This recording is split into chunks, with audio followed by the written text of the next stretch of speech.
seniors. Some have student teaching responsibilities, going abroad to study next year.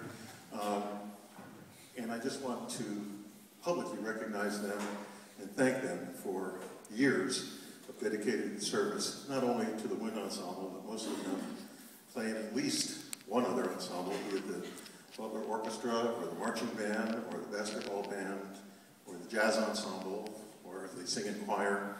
And they're extremely dedicated, serious-minded students, as you can hear from the way they play.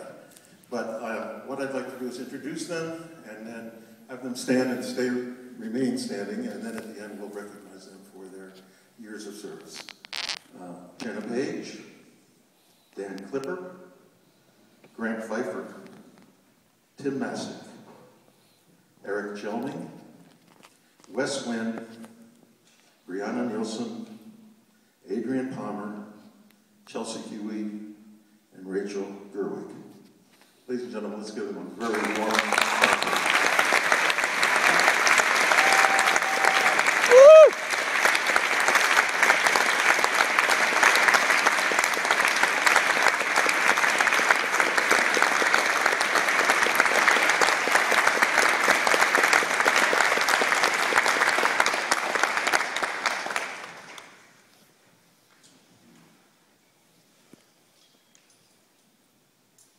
The Dean asked me to say a few words about music for Prague before we play.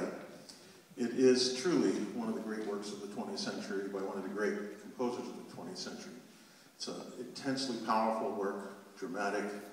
It runs the gamut of human emotion, triumph, hope, faith, anguish, tragedy, war. It's an amazing, amazing work. A good friend of mine, colleague Steve Eggleston, who is the director of bands and orchestras at Illinois Wesleyan, had Mr. Husa come out many years ago.